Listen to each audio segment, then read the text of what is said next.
ஸ்ரீ சாயிநாத ஸ்தவனமஞ்சரி. சுக்லாம் பரதரம் விஷ்ணும் சசிவன்னம் சதுர்புஜம் பிரசன்னவதனம் தியாயேத் சர்வ விக்னோபசாந்தயே. ஸ்ரீ கணேசாய நமக. மகா கணபதியே, எல்லாவற்றுக்கும் ஆதாரமானவரே, மயூரேஸ்வரா, எல்லாவற்றுக்கும் சாட்சியாக விளங்குபவரே, கௌரியின் புதல்வரே, எண்ணங்களுக்கெல்லாம் அப்பாற்பட்டவரே, பெருத்த வயிறுடையவரே, ஸ்ரீ கணேசா, எங்களை காத்தருள்வீர். நீ எல்லா பூதகணங்களுக்கும் முதல்வன், தலைவன். எனவே கணேசன் என அழைக்கப்படுகின்றீர்கள். நீ எல்லா சாஸ்திரங்களாலும் ஏற்றுக்கொள்ளப்பட்டவர். புனிதமான முகமுடைய பாலச்சந்திரனே, எங்களை காத்தருள்வீர். ஓ சாரதே, சரஸ்வதியே, கலைவாணியே, வாக்கின் தெய்வமே, நீ வார்த்தைகளுக்கெல்லாம் தலைவி. உலகின் உயிரோட்டத்தின் காரண கர்த்தாவே நீங்கள்தான். நீங்கள் படைப்பாளிகளின் இறைவி. நீங்கள் எப்பொழுதும் இத்தேசத்தின் அணிகலன். எங்கும் நிறைந்திருக்கும் எல்லையில்லாத சக்தியே, சரஸ்வதியே, உங்கள் பாதங்களை வணங்குகிறோம். முழுமையான பரபிரம்மே, மகான்களுக்கு பிரியமானவரே, பண்டரிநாதன் உருவில் வெளிப்பட்ட அவதாரமே, எல்லையற்ற கருணை உள்ளம் கொண்டவரே, பரமதயாளா, பாண்டுரங்கா. பொம்மலாட்டக்காரன் தன் கையில் உள்ள கயிற்றால் பொம்மைகளை ஆட்டுவிப்பது போல் பிரபஞ்சம் எங்கும் நிறைந்து நின்று உலகை ஆட்டுவிக்கும் ஒரு பொம்மலாட்டக்காரர் நீங்கள். உங்கள் மெய்ப்பொருளை உய்த்துணர அறிவியல் ஏடுகளும் புனித நூல்களும் இன்னமும் முயன்று கொண்டுதான் இருக்கின்றன. மெத்த படித்தவர்களுக்கோ நீங்கள் வெளிப்பட்டதே இல்லை. ஓ சக்கரபாணியே, பாண்டுரங்கா, அத்தகைய அறிவற்றவர்கள் வெறும் வார்த்தை ஜாலங்களிலேதான் சிக்கொண்டவர்கள். மகான்கள் மட்டுமே உங்களை உணர்வார்கள். மற்றவர்கள் குழப்பமடைந்துள்ளார்கள். உங்களுக்கு பக்தியோடு கூடிய சாஷ்டாங்க நமஸ்காரத்தை செய்கிறோம்.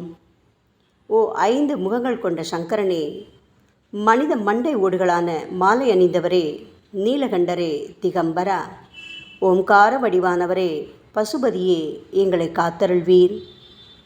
எல்லா நேரங்களிலும் எவருடைய உதடுகள் உங்களுடைய நமச்சிவாய நாமத்தை உச்சரிக்கின்றதோ அவர்களது உலகியல் துன்பங்கள் முழுமையாக நீங்கிவிடும். ஓ ஜடாமுடியை தரித்த சிவனே, உங்கள் நாமத்தின் சக்தி அத்தகையது.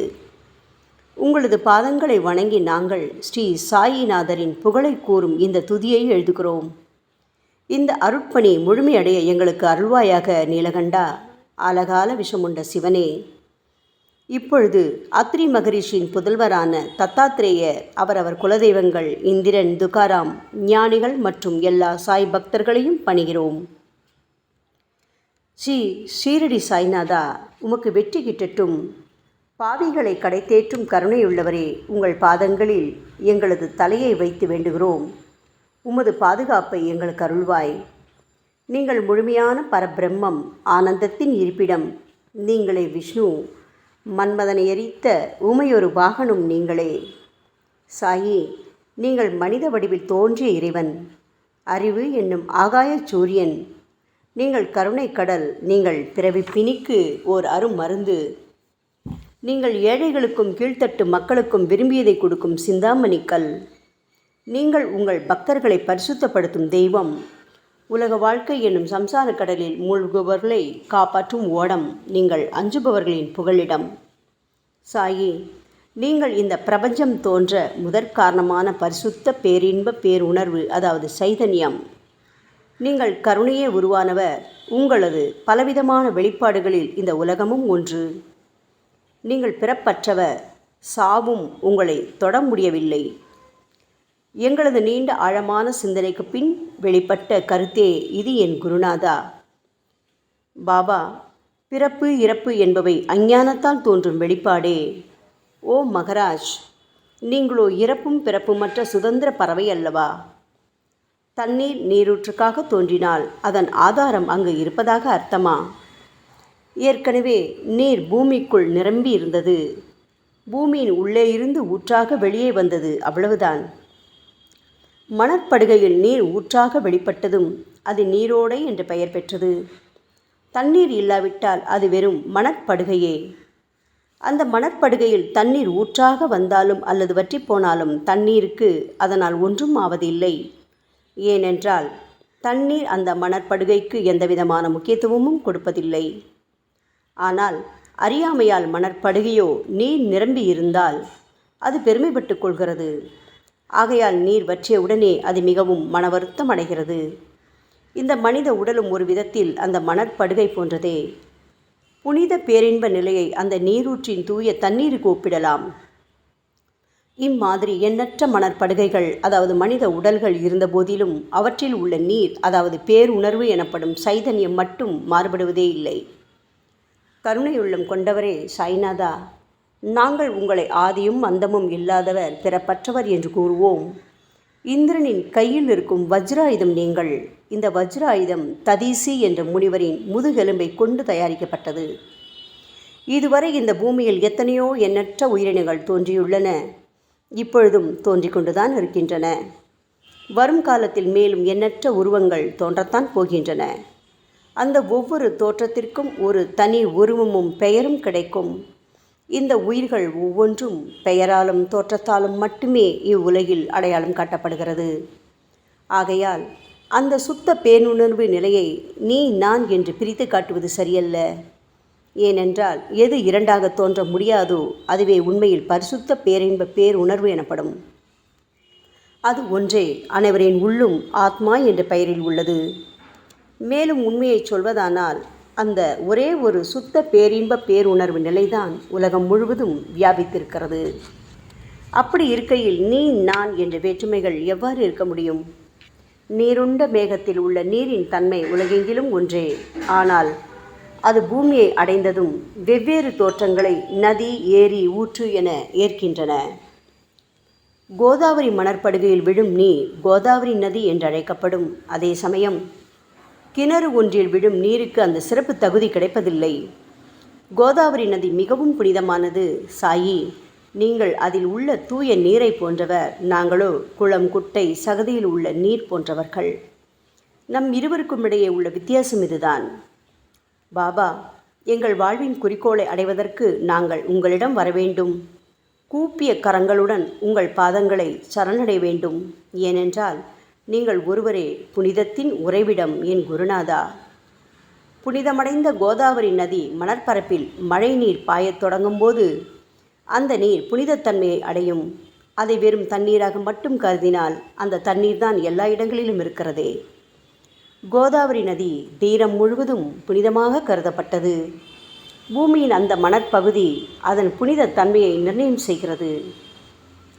நீருண்ட மேகத்தினின்று கீழே விழுந்த நீரின் புனிதத்தன்மையை எந்த பூமியின் பகுதி மாற்றவில்லையோ அந்த பகுதியை கோதாவரி என்று கூறுகிறார்கள். மற்ற பகுதிகளில் விழுந்த நீர் அந்த பகுதியில் உள்ள மண்ணின் குணத்தை ஏற்றுக்கொண்டது, புனித தன்மையை இழக்கிறது. மேகத்தில் பரிசுத்தமாக இருந்த நீர் அசுத்தமாகவும் கசப்பாகவும் உப்பாகவும் மாறிவிட்டது. 6 வித உட்பகைகளான காமம், கோபம், பேராசை, வெறுப்பு, அகங்காரம், பொறாமை இவற்றை அகற்றி புனித உடலெடுத்து வந்த குருநாதா, குருதேவா, தங்களை புனித மகான் என்று அழைப்பதே சால பொருந்தும். ஆகவே நீங்களே புனித கோதாவரி. நாங்கள் உங்களை புனித கோதாவரியாக உருவகம் செய்கிறோம். இயங்கும் அத்தனை படைப்புகளிலும் நீங்கள் சிறப்புற முதன்மை பெறுகின்றீர்கள். உலகம் தோன்றியது முதலே பிரம்மா உயிர்களை படைக்க ஆரம்பித்ததிலிருந்தே கோதாவரி நதி இருக்கிறது. நீர் நிறைந்து பாயும் அந்த நதியில் இன்று வரை தண்ணீர் வற்றியதே இல்லை. ராமர் கோதாவரி நதியின் கரைக்கு வந்தபோது ஓடிக்கொண்டிருந்த தண்ணீர் இன்று வரை அதே இடத்தில் எப்படி இருக்க முடியும்? கோதாவரி நதியின் மணற்படுகை மட்டும் அதேதான். தண்ணீர் கடலை சென்றடைந்து விட்டது. ஆனால் அந்த கோதாவரி நீர் படுகையுடன் புனிதத்தன்மை மட்டும் என்றுமே மாறாமல் இன்று வரை அப்படியே உள்ளது. ஒவ்வொரு வருடமும் பழைய நீர் வெளியேறி புதிய நீர் அதற்குள் பாய்கிறது. உங்களுக்கு தெரிந்த வாழ்க்கை நியதிதானே இது. ஒரு நூற்றாண்டை ஒரு ஆண்டாக கணக்கிட்டால் அந்த நூற்றாண்டில் தோன்றிய முனிவர்கள் பாயும் நீரை போன்றவர்கள். அவர்களில் மிகப்பெரிய மகான்கள் அந்த நீரில் தோன்றும் அலைகள் போன்றவர்கள். இந்த புனித கோதாவரி நதியில் முந்தைய நூற்றாண்டுகளில் சனாதனர், சனதர், சனந்தனர் போன்ற மகான்கள் வெள்ளமாக தோன்றினார்கள். பிறகு நாரதர், தும்புரு, துருவன், பிரகலாதன், மகாபலி சக்கரவர்த்தி, சபரி, அங்கதன், வாயுகுமாரனான அனுமான், விதுரர், கோபர்களும் கோபியர்களும் வெள்ளமாக தோன்றினர். இவ்வாறு இன்று வரை கடந்த நூற்றாண்டுகள் ஒவ்வொன்றிலும் ஒன்றன் பின் ஒன்றாக மகான்களாகிய வெள்ளம் தோன்றியது. அவற்றை எல்லாம் எங்களால் ஞாபகப்படுத்தி கூற முடியவில்லை. ஓ சாயிநாதா, இந்த 19ஆம் நூற்றாண்டில் புனித கோதாவரி நதியில் சந்தேகத்திற்கு இடமில்லாமல் நீங்கள் வெள்ளமாக பாய்ந்தீர்கள். எனவே உமது தெய்வீகமான பாதங்களை தொட்டு வணங்குகிறோம். சாய் மகராஜா, நாங்கள் செய்யும் தவறுகளை தயவு செய்து உங்கள் கவனத்தில் வைத்து கொள்ள வேண்டாம் என மன்றாடி கேட்டுக்கொள்கிறோம். சாயி, நாங்கள் எளியவர்கள், ஏதும் அறியாதவர்கள், தீய குணங்கள் கொண்ட மிகப்பெரிய பாவிகள். எங்களை புறந்தள்ளி விடாதீர்கள், கைவிட்டு விடாதீர்கள்.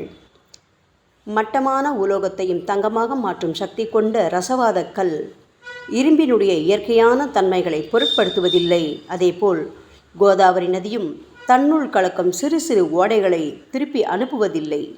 பாபா, அநேக தீய குணங்களை எங்களுக்குள் கொண்டவர்கள் நாங்கள். உங்களது கருணை மிகுந்த பார்வையால் தயவு செய்து அவற்றை சடுதியில் அழித்து விடுங்கள். இது மட்டுமே தான் உங்கள் அடிமைகளான எங்களது வேண்டுகோள். ரசவாத கல்லின் தொடர்பு ஏற்பட்டும் இரும்பின் இயற்கை தன்மைகள் அழிக்கப்படாவிட்டால் சாயிநாதா, அது ரசவாத கல்லின் பெருமைக்கு இழுக்கல்லவா? பாபா, எங்களை பாவியாகவே இருக்கும்படி விட்டுவிடாதீர்கள். தங்களை குறைவாக மதிப்பிட்டு கொள்ளாதீர்கள்.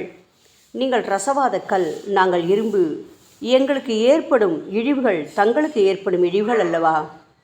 சாயிநாதா, குழந்தைகள் தவறுகள் செய்து கொண்டேதான் இருக்கிறது. ஆனால் அதற்காக தாயார் என்றுமே கோபமடைவதில்லை. இதை தயவு செய்து தாங்கள் நினைவில் வைத்து கொண்டு எங்களுக்கு உங்கள் அருளாசிகளை தாருங்கள். ஓ சத்குரு சாய்நாதா, நீங்கள் எனது கற்பக விருட்சம், சம்சார கடலை கடக்க உதவும் கப்பல். சந்தேகத்திற்கு இடமின்றி நீங்கள் ஒருவர் மட்டுமே எங்களை கடைதேற்ற முடியும். சாயி, நீங்களே எங்களுக்கு காமதேனுவாகிய பசு. நீங்கள் சிந்தாமணி கல், ஞானவானில் சூரியனும் நீங்களே. நீங்கள் நற்பண்புகளின் சுரங்கம், ஸ்வர்க்கத்திற்கு ஏறிச் செல்லவதும் ஏனியும் நீங்களே அல்லவா எங்களது குருநாதா? புனித செயல்களின் நிறைகள் நிறைய கொண்டவரே, பரிசுத்தமானவரே, சாந்தி மற்றும் பேரின்பத்தின் மொத்த உருவமே தீனதயாளா, குறைகளற்ற முழுமையான அறிவாக உருவெடுத்தவரே, மனிதர்களில் உன்னதமானவரே, சாந்தி மற்றும் மன்னிப்பதின் உறைவிடமே, எங்களின் அடைக்கலமே, எங்களை ஆசீர்வதியுங்கள், எங்களை ஆசீர்வதியுங்கள். கலியுகம் ஆரம்பித்தவுடன் மகாவிஷ்ணுவால் உலகம் உய்ய அனுப்பப்பட்ட 9 நாதர்களில் ஒருவனான சத்குரு மச்சீந்திரநாதரும் நீங்களே. பரமேஸ்வரன் நெற்றிக்கண்ணை திறந்தவுடன் அந்த அக்னியில் தோன்றிய மகாத்மா ஜாலந்தரும் நீங்களே. நீங்கள் மகாராஷ்டிராவில் தோன்றி பக்தி மார்க்கத்தை பரப்பிய ஞானிகளான நிவிருத்திநாதர், ஞானேஸ்வரர், கபீர்தாசர், ஷேக் முகமது ஏகநாதர். சாயி, நீங்கள் சிவனின் ஓர் அவதாரம், தத்தகுரு. நீங்களே பண்டரிநாதர். நீங்கள் ஆஞ்சநேயரின் மறு அவதாரம் ராமதாசர். நீங்கள் மகாராஷ்டிர ஞானி பாண்டுரங்கன் மீது கீர்த்தனை இயற்றிய துக்காராம். சாயிநாதா, நீங்கள் முஸ்லிம் ஞானி ராமபக்தர் சகாராம். நீங்கள் தத்தாத்ரேயரின் மறு அவதாரம் மாணிக் பிரபு. பாபா, உங்களது அவதார தோற்றம் மற்றும் உங்களுடைய எண்ணற்ற தன்மை புரிந்து கொள்ள எங்களுக்கு உண்மையில் கடினமாக இருக்கிறது. உங்களது ஜாதி குலம் பற்றிய எதையும் நீங்கள் எவருக்கும் வெளிப்படுத்தியதில்லை. சாயி, சிலர் உங்களை முஸ்லீம் என்கிறார்கள், சிலரோ உங்களை பிராமணர் என்கிறார்கள். கிருஷ்ண பரமாத்மாவை போன்று எண்ணற்ற தெய்வீக லீலைகளை செய்வதெல்லாம் உங்களுக்கு ஒரு விளையாட்டல்லவா? ஸ்ரீ கிருஷ்ண பரமாத்மாவை பார்த்து பல்வேறு மக்கள் பலவிதமான பெயர்களிட்டு அவரை அழைத்தனர். சிலர் அவரை யதுகுலத்தின் அணிகலன் என்றார்கள். சிலர் அவரை மாடுகள் மேய்க்கும் இடையன் என்றும் அழைத்தனர்.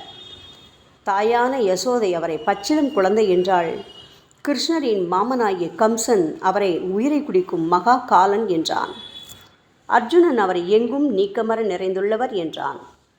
அவ்வாறே சாய்நாதா, ஒவ்வொரு மனிதனின் மனநிலைக்கு ஏற்ப அவரவர் எண்ணங்களுக்கு ஏற்ப உங்களுக்கு பெயர்களை சுட்டி மகிழ்ந்தார்கள். மசூதி, நீங்கள் வாழும் இருப்பிடம். உங்கள் காதுகள் இந்து மத வழக்கப்படி குத்தப்படவில்லை. அதேபோல் பாத்தியா ஓதுவதை பார்த்து நீங்கள் முஸ்லிம் என்று கூறுவது பொருத்தமானதே.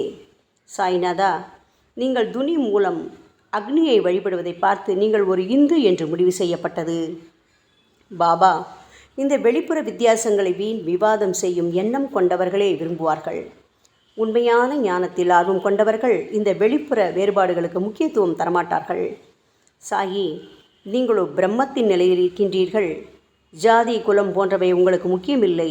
நீங்கள் எல்லோருக்கும் மேலான உயர்ந்த குருவாகவும் இந்த பிரபஞ்சத்தை படைத்தவராகவும் இருக்கின்றீர்கள். முஸ்லிம் இந்துக்களிடையே பகைமையுணர்வு ஏற்பட்டதால் அவர்களுக்கிடையே இணக்கமான உறவையும் ஒற்றுமையையும் ஏற்படுத்துவதற்காகவே அல்லவா நீங்கள் மசூதியில் அமர்ந்து அக்னி வழிபாட்டை நடத்தி உங்கள் லீலைகளை பக்தர்களுக்கு காட்டினீர்கள். நீங்கள் ஜாதி மதங்களுக்கு அப்பாற்பட்டவர். நீங்கள் பிரம்மமே, நீங்கள்தானே சாயி. உண்மையில் நீங்கள் எங்களது எண்ணங்களுக்கெல்லாம் அப்பாற்பட்டவர். உங்களை பற்றிய வாதி பிரதிவாதங்கள், ஊகங்கள், ஆதாரம் இல்லாத கருத்துக்கள் இருக்கும் இடத்தில் எங்கள் வார்த்தைகளுக்கு முக்கியத்துவம் எப்படி கிடைக்கும்? ஆனால் சாயிநாதா, உங்களை பார்க்கும் பொழுது எங்களால் மௌனமாக இருக்க முடியவில்லை. வார்த்தைகளால் போற்றுதலே உலக வழக்கம். எனவே உங்கள் அருளாசியுடன் சாயிநாதா, வார்த்தைகளால் எப்படியெல்லாம் உங்களை போற்ற முடியுமோ அவ்வண்ணமே போற்றி புகழ்கிறோம். கடவுளின் நிலையை விட மகான்களின் நிலை வேறுபட்டும் மிக உயர்ந்ததாகவும் இருக்கும். மகான்களின் அருகில் நான் எனது போன்ற எண்ணங்களுக்கு இடமே இல்லை. கடவுளை வெறுத்ததால் இரண்யகசிபுவும் விஷ்ணுவால் கொல்லப்பட்டார்.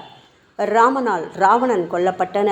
மகான்கள் கைகளால் இத்தகைய துர்சம்பவங்கள் ஏற்பட்டதே இல்லை. அரசன் கோபிச்சந்தன் முனிவர் ஜாலந்தரரை சாணக்குவியலுக்குள் புதைத்தான். ஆனால் அந்த நிலையிலும் அரசரின் இந்த செயலுக்காக அந்த முனிவர் வருத்தப்பட்டதே இல்லை. அரசனின் அந்த செயலுக்கு நேர்மாறாக அந்த அரசனை சம்சார சூழலிலிருந்து விடுவித்து அவனை முக்தியடை செய்தார். மகான்களின் சக்தி இப்படிப்பட்டதே. அவற்றை விவரித்து கூற முடியாது. மகான்கள் சூரியனின் ஒளியை போன்று பிரகாசிக்கக்கூடியது. சந்திரனின் மென்மையான ஒளிக்கதிர்கள் போல் இதயத்திற்கு ஆறுதல் கொடுக்கும் தன்மை கொண்டது. மகான்களின் அருள் கஸ்தூரியின் நறுமணம் போன்றது. அவர்கள் கரும்பு சாற்றினை போல் இனிப்பானது. மகான்கள் நிச்சயமாக நல்லவர்களிடமும் தீயவர்களிடமும் ஒரே விதமாகவே நடந்து கொள்கின்றனர். அதற்கும் மேலாக பாவிகளிடம் அவர்கள் காட்டும் அன்பு அளவிட முடியாதது. கோதாவரி நதியில் அழுக்கடைந்த துணிகளே சுத்தம் செய்யப்பட வேண்டி வருகின்றன. சுத்தமான துணிகள் கோதாவரி நதியினின்று வெகு தூரத்தில் பெட்டியிலேயே தங்கிவிடுகின்றன. பெட்டியில் வைக்கப்பட்டிருந்த அந்த துணியும் ஒரு முறை கோதாவரி நதிக்கரைக்கு துவைப்பதற்காக வந்தது. இந்த உவமையில் பெட்டிதான் வைகுண்டம், நீங்களே கோதாவரி. கோதாவரி நதிக்கரையே நம்பிக்கை. எல்லா உயிரினங்களும் துணிகள். 6 விதமான மன விகாரங்களான காமம், கோபம், கஞ்சத்தனம், மதம், பொறாமை, மோகம் ஆகியவையே அவைகளை பற்றியுள்ள அழுக்கு. சாய்நாதா, தங்கள் பாதார விந்தங்களை வணங்குவதே கோதாவரியில் செய்யப்படும் புனித குளியல். ஓ சமர்த்தரே, எங்களது எல்லா பாவங்களையும் மன அழுக்கங்களையும் போக்கி எங்களை சுத்தப்படுத்துங்கள் குருநாதா. பாபா, எங்கள் சம்சார வாழ்க்கையில் உழலும் மக்களாகி நாங்கள் மேலும் மேலும் பாவம் செய்கின்றவர்களாக இருக்கிறோம். எனவேதான் உங்களை போன்ற மகான்களின் தரிசனம் பெறுவதற்கு நாங்கள் தகுதியுடையவர்களாகிறோம். கோதாவரி நதியில் தண்ணீர் நிரம்பியுள்ளது. படித்துறையில் துவைப்பதற்காக துணிகள் வருகின்றன. அவை துவைக்கப்பட்டு சுத்தப்படுத்தப்படாவிட்டால் அது கோதாவரி நதிக்கல்லவா இழுக்கை தேடித்தரும். என் குருநாதா, நீங்கள் அடர்ந்த இலைகளுடன் கூடிய நிழலையும் குளிர்ச்சியையும் தரும் மரம். உண்மையில் நாங்கள் எல்லாம் வழிப்போக்கர்கள். எங்களை 3 வித துக்கங்கள், அதாவது இயற்கை இடர்பாடுகளால் வரும் துன்பங்கள், எங்களது உடலுக்கு வரும் நோய் நொடிகள், அஞ்ஞானத்தால் நிரம்பிவிடும் பாவமூட்டை எனப்படும் வெயில் கடுமையாக சுட்டெரிக்கின்றன. கருணாமூர்த்தியே, சாயி, அந்த சுட்டெரிக்கும் 3 வித தாபங்களின் வெப்பத்திலிருந்து தயவு செய்து எங்களை காப்பாற்றும். தங்களது கருணை என்னும் குளிர்ந்த நிழல் இந்த சம்சாரம் என்னும் வாழ்க்கை கடலை கடக்க உதவும் தன்மை கொண்டது. பாபா, மரத்தின் அடியில் அமர்ந்தும் ஒருவன் சூரியனின் சுட்டெரிக்கும் வெப்பத்தை உணர்ந்தால் அது அந்த மரத்தை நிழல் தரும் மரம் என்று கூற முடியுமா என் குருநாதா? சாயி, உங்கள் அருளின்றி இந்த உலகில் நல்லது என்பது ஏற்படுவதில்லை. எனவேதான் தர்மத்தை நிலை நிறுத்துவதற்காக அந்த பரந்தாமனே அர்ஜுனனுக்கு நண்பனாக, வழிகாட்டியாக மற்றும் ஆன்மீகவாதியாக மாறினார். சுக்ரீவனின் அன்பினால் தானே விபீடனன் அரசன் ராமனின் நட்பை பெற்றான். சொல்லப்போனால் ஸ்ரீஹரியும் மகான்கள் மூலமாகத்தான் பெருமை பெற்றார். பிரம்மம் என்பது உருவமற்றது. எனவேதான் வேதங்களால் அதை வர்ணித்து கூற முடியவில்லை.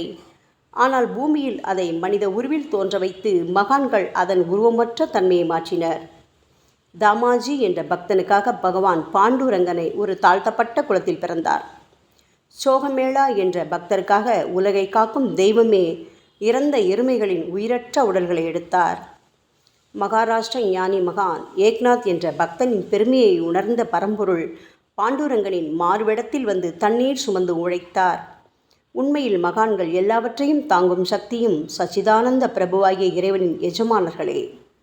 பாபா, இதற்கு மேல் நாங்கள் சொல்வதற்கு எதுவும் இல்லை. நீங்களே எங்களின் தாயும் தந்தையும். ஷீரடி கிராமத்தில் வசிக்கும் என் சத்குரு சாய்நாதா. சாயி, உங்கள் லீலைகளை எவர் ஒருவராலும் உண்மையிலேயே முழுமையாக புரிந்து கொள்ள முடியாது என்கின்ற பொழுது சாதாரண மனிதனாகிய நான் எவ்வாறு அவற்றை விளக்க முடியும் கூறுங்கள். எல்லா உயிரினங்களையும் காப்பாற்ற நீங்கள் ஷீரடிக்கு வந்திருக்கின்றீர்கள். மண் அகல் விளக்குகளில் வெறும் தண்ணீரை ஊற்றி அவற்றை எரிய வைத்தீர்கள். மிக குறுகிய மரப்பலகையை தொங்கும் ஊஞ்சல் படுக்கையாக்கி உங்கள் யோக சக்தியை உங்கள் பக்தர்களான எங்களுக்கு காட்டினீர்கள். அநேக பெண்களின் மலட்டுத்தன்மையை முழுவதுமாக நீக்கி குழந்தை பாக்கியத்தை பெறச் செய்தீர்கள். உதியின் மூலம் தீர்க்க முடியாத வியாதிகளையும் குணப்படுத்தி பரிபூர்ண சுகம் கொடுத்தீர்கள். என் சாயியே, இவ்வுலக சம்பந்தமான துன்பங்களை நீக்குவது உங்களுக்கு ஒரு பொருட்டே அல்ல. யானை ஒன்று எறும்பை சுமையாக கருதுமா? குருராயா, இப்பொழுது உங்களது பாதங்களை சரணடைந்து விட்டோம். எங்களை திருப்பி அனுப்பி புறந்தள்ளி விடாதீர்கள். எங்களின் மகாராஜ், நீங்கள் அரசர்களுக்கெல்லாம் அரசன். நீங்கள் குபேரனை விட செல்வம் அடைந்தவர். நிச்சயமாக தன்னிகரற்ற வைத்தியர். உங்களை விட மேலானவர் இந்த உலகில் நிச்சயமாக எவரும் இல்லை சாயி. மற்ற கடவுள்களை வணங்குவதற்கு தனித்தனியாக பூஜை பொருட்களும் வழிபாட்டு முறைகளும் உள்ளன. ஆனால் உங்களை வணங்குவதற்கு தகுதியான பொருட்களே இந்த உலகில் இல்லை என் குருநாதா. சூரியனின் ராஜ்யத்தில் தீபாவளி பண்டிகையை கொண்டாடுவதென்றால் எவ்விதமான பொருட்களை கொண்டு அதை கொண்டாடுவோம்? சமுத்திரத்தின் தாகத்தை தணிப்பதற்கு பூமியில் போதுமான தண்ணீர் கிடைக்காது. நெருப்பை சூடாக்குவதற்கு எங்கிருந்து அக்னியை கொண்டு வருவது? ஓ ஸ்ரீ சமர்த்த குருடாயா, பூஜை செய்ய உதவும் பொருட்கள் யாவற்றிலும் இருப்பது உன் ஆத்மாவே. ஆரம்பம் முதலே அவை உன் ஒரு பகுதியே அல்லவா? மேலே கூறப்பட்டவையெல்லாம் தத்வார்த்த ரீதியில் கூறப்பட்டவையே. அனுபவங்களின்றி கூறப்படும் வார்த்தை ஜாலங்கள் வீணே. சம்பிரதாய சடங்குகளின்படி உங்களுக்கு பூஜை செய்ய வேண்டுமென்றால் அதனை செய்வதற்கு தேவையான பூஜை சாமான்கள் எங்களிடத்தில் இல்லையே என் குருநாதா. கருணாமூர்த்தியே, எங்களின் கற்பனை திறனின் அடிப்படையில் உங்களுக்கு வழிபாடு செய்கிறோம். தயவு செய்து அந்த வழிபாட்டை இந்த அடிமைகளிடமிருந்து ஏற்றுக்கொள்ளுங்கள். சாயி, இப்பொழுது எங்களது அன்பு மிகுந்த கண்ணீரால் உங்கள் பாதங்களை கழுவுகிறோம். உண்மையான பக்தி என்னும் சந்தனத்தை அரைத்து சாந்தாக்கி உமக்கு இடுகிறோம். அழகிய வார்த்தைகளால் எழுதப்பட்ட இந்த துதியையை உமக்கு மாலையாக அணிவிக்கின்றோம். எங்களது கெட்ட குணங்களை தூபமாக்கி உமக்கு முன் எரிய விடுகிறோம். உமக்கு முன் எரியும் போது எந்தவிதமான தீய வாசனையும் எழுவதில்லை. சாயி, உமக்கு முன்பு இல்லாமல் வேறு எங்காவது இந்த தூபம் எரிய விடப்பட்டால் அது கீழே உள்ளது மாதிரி ஆகும். அதாவது சாம்பிராணியை நெருப்பில் போட்டவுடன் அது பொசுங்கி அதில் உள்ள நல்ல மனம் என்ற நற்குணம் அதை விட்டு மறைந்து போகிறது. பாபா, உமக்கு முன் அது எரியும் போது எங்களது கெட்ட குணம் என்கின்ற அழுக்குகள் எரிந்து நல்ல குணம் மட்டுமே மிஞ்சியிருக்கிறது. மனதில் உள்ள தீய குணங்கள் யாவும் எரிந்த பிறகு மனம் மாசற்ற தூய கங்கை தீர்த்தம் போல் ஆகின்றது. கருணை மூர்த்தியே, மாயை மோகம் என்ற தீபத்தை உங்கள் முன் ஏற்றி காட்டுகிறோம். அதன் மூலம் எங்களது மனம் வைராக்கியத்தை அடைய அருள்வீராக. பரிசுத்தமான நம்பிக்கை என்ற சிம்மாசனத்தை நீங்கள் என்னுள் அமர்வதற்கு ஆசனமாக உமக்கு தருகிறோம். அதில் அமர்ந்து கொண்டு எங்களது பக்தி என்ற நெய்வேத்தியத்தை ஏற்றுக்கொள்ளுங்கள் சாயி. எங்களது பக்தி என்ற நெய்வேத்தியத்தை ஏற்றுக்கொண்டு அதன் சாரை மட்டுமாவது எங்களுக்கு தயவு செய்து கொடுப்பீராக. ஏனெனில் நாங்கள் எல்லாம் உமது பால்குடி மாறாத பச்சிலம் குழந்தைகள் அல்லவா. உங்கள் அருட்பாலில் எனக்கு உரிமை உண்டு. பாபா, என் மனத்தையே உமக்கு தட்சணையாக கொடுக்கிறேன். ஆகையால் நாங்கள் செய்யும் காரியங்கள் யாவற்றிலும் நான் செய்கிறேன் என்று நாங்கள் உரிமை கொண்டாட முடியாது. ஏனென்றால் நினைக்கும் மனதைத்தான் உமக்கு அர்ப்பணித்து விட்டோமே சாயி. இப்பொழுது பணிவுடன் கூடிய பிரார்த்தனையோடு உங்கள் பாதங்களில் சாஷ்டாங்க நமஸ்காரம் செய்கிறோம். ஓ தெய்வீக சாய்நாதா, தயவு செய்து நீங்கள் அதை ஏற்றுக்கொள்ளுங்கள். 8 பிரார்த்தனைகள். சாய்நாதா, சாந்தமான மனம் உடையவரே, அறிவின் சிகரமே, அன்புள்ளம் கொண்டவரே, கருணை கடலே, உண்மையின் உறைவிடமே, மாயை என்னும் இருளை அகற்றுபவரே, ஜாதி மதங்களுக்கு அப்பாற்பட்ட துறவியே, எங்களின் புரிந்து கொள்ளும் திறமைக்கும் அப்பாற்பட்டவரே, அன்பின் இருப்பிடமே, ஷீரடிநாதா, எங்களை காப்பாற்றும், எங்களை காப்பாற்றும். ஞான சூரியனே, ஞானத்தை அளிப்பவரே, எல்லாவித நல்ல செயல்களையும் செய்பவரே, பக்தர்களின் மனங்களில் ஒளிரும் பரமஹம்சரே, தங்களை சரணடைந்தவர்களை காப்பவரே, சாயி, படைக்கும் தொழில் புரியும் பிரம்மாவே நீங்கள், காக்கும் கடவுள் விஷ்ணுவே நீங்கள். 3 உலகங்களையும் கடைசி லயமடையச் செய்யும் ருத்ரனுமான சிவனும் நீங்களே. பாபா, நீங்கள் இல்லாத இடமே இந்த பூமியில் ஏது? எல்லாம் அறிந்த இறைவன் நீங்கள். எங்கள் அனைவரின் இதயங்களிலும் வசிப்பவரும் நீங்கள்தானே சாயி. என் குருநாதா, எங்களது எல்லா குற்றங்களையும் மன்னிக்க வேண்டும் என வேண்டி கேட்டுக்கொள்கிறோம். அலை அலைகளாக வரும் சந்தேகங்களையும் மன மயக்கங்களையும் போக்குவீராக. சாயிநாதா, நீங்கள் பசு, நான் புதிதாக பிறந்த இளங்கன்று, நீங்கள் சந்திரன், நாங்கள் சந்திரகாந்தக்கள். தங்கள் பாதங்கள் புண்ணியத்தை கொடுக்கும் கங்கை நதி. பணிவுடன் சாய் அடிமைகளான நாங்கள் உங்கள் பாதங்களில் வணங்குகிறோம். உங்கள் கைகளை எங்கள் தலைமீது வைத்து ஆசி கூறுங்கள். எங்களது கவலைகளும் துன்பங்களும் அனைத்தும் பறந்தோடட்டும். நாங்கள் எல்லாம் உங்கள் குழந்தைகள் அல்லவா சாயி. பாபா, இந்த 8 துதிகளையும் கூறி நாங்கள் உங்களை சாஷ்டாங்க நமஸ்காரம் செய்கிறோம். எங்களது பாவங்கள், துயரங்கள், ஏழ்மை யாவும் உடனடியாக விலகட்டும். சாயிநாதா, நாங்கள் உங்களது பாத கமலங்களையே எங்களது உயிர் மூச்சாக கொண்ட உங்களது அன்பு குழந்தைகள். தயவு செய்து எங்கள் மீது கடுமை காட்டாதீர்கள். நீங்கள் தூய சந்தனம், நாங்களோ முள்ளடர்ந்த புதர். நீங்கள் புனிதமான கோதாவரி, நாங்களோ பெரும் பாவிகள். ஓ குருநாதா, உங்கள் தரிசனம் கிடைத்த பிறகும் எங்களிடம் உள்ள கெட்ட குணங்கள் என்ற அழுக்கு எங்கள் மனதிலேயே தங்கி இருக்குமானால் உங்களை சந்தனம் எப்படி என்று கூறுவார்கள்? கஸ்தூரியின் அருகாமையினால்தான் மண்ணும் மலரின் தொடர்பினால்தான் நாரும் மனம் பெறுகிறது. மகான்களும் அப்படிப்பட்டவர்களே. அவர்களுடன் தொடர்புடைய எந்த பொருளும் மிகவும் உயர்வாக மதிக்கப்படுகிறது. சிவபெருமானின் விபூதி, நந்தி ஆகியவற்றை ஏற்றுக்கொண்டதால் 8 திக்குகளிலும் அந்த பொருட்கள் புகழ் பெறுகின்றன. இடையர்களை மகிழ்விப்பதற்காக யமுனை நதிக்கரையில் உள்ள பிருந்தாவனத்தில் உலகிற்கெல்லாம் இறைவனான கிருஷ்ண பரமாத்மா ஊரியடி என்ற விளையாட்டை விளையாடினான். அனைவராலும் அது ஏற்றுக்கொள்ளப்பட்டது. ஆகவே நாங்கள் பாவிகளான போதிலும் உங்கள் சேவையில் ஈடுபட்டுள்ளோம். ஓ குருநாதரே, எங்களது நிலைமையை பற்றி மனதில் தயவு செய்து எண்ணிப்பாரும். ஓ சாயிநாதா கருணாமூர்த்தியே, இந்த லௌகீக உலகிலோ அல்லது ஆன்மீக வழியிலோ எந்த விஷயங்களெல்லாம் எங்களுக்கு சந்தோஷத்தை கொடுக்கும் என எங்களது மனம் சந்தேகமில்லாமல் நம்புகின்றதோ அவற்றையெல்லாம் நீங்கள் எங்களுக்கு அளித்தருள வேண்டும் சாயி. உங்களது கருணையால் இந்த மாதிரி செய்துவிடுங்கள் சாயி. எங்களது மனத்தை அடக்கி விடுங்கள். சமுத்திரங்கள் எல்லாம் தித்திப்பாக மாறினால் பிறகு அவை உப்பு கரிக்குமே என்ற பயம் தோன்றாதே. பாபா, சமுத்திரத்தை தித்திப்பாக்கும் சக்தி உங்களுக்கு உண்டு. ஆகையால் தான் எங்களது இந்த வேண்டுகோள். தயவு செய்து இந்த வேண்டுகோளை நிறைவேற்றுங்கள் சாயி. எங்களிடம் என்னென்ன குறைகள் உண்டோ அவை அனைத்தும் உங்களுடையதே. ஆத்ம ஞானம் பெற்றவர்களில் முதலிடத்தில் உள்ள உங்களிடம் குறை என்பதை பொருந்தாதே. சரணாகத வச்சலா, இப்பொழுது இதற்கு மேலும் நான் ஏன் அதிகம் பேச வேண்டும்? நீங்கள் மட்டும்தானே எங்களது ஒரே அடைக்கலம். தாயின் இடுப்பில் உள்ள குழந்தை இயல்பாகவே பயமற்று இருக்கும் அல்லவா? மகாராஜா, இந்த துதியை எவரவர்களெல்லாம் அன்புடனும் ஆத்மார்த்தமாகவும் படிக்கின்றார்களோ அவர்கள் ஒவ்வொருவரின் ஆசைகளை தயவு செய்து நிறைவேற்றி கொடுங்கள் சாயி. இந்த துதியை படிப்பவர்களின் 3 வித தாபங்களையும், இயற்கையின் இடர்பாடுகளில் வரும் துன்பங்கள், நமது உடலுக்கு வரும் நோய் நொடிகள், அஞ்ஞானத்தால் நிரம்பிவிடும் பாவம் மூட்டை ஓராண்டிற்குள் விலகிவிடும் என்பதே இந்த துதிக்கு உங்களது ஆசையாக என்றென்றும் நிரந்தரமாக இருக்க வேண்டும் பாபா. பாராயண முறை. குளித்து முடித்துவிட்டு மனதில் முழுமையான நம்பிக்கையுடன் தொடர்ந்து இந்த துதியை பாராயணம் செய்ய வேண்டும். அப்படி முடியாவிட்டால் வாராவாரம் வியாழந்தோறும் சத்குருவை வணங்கி அவர் உருவை தியானம் செய்து கொண்டு இந்த துதியை பாராயணம் செய்யுங்கள்.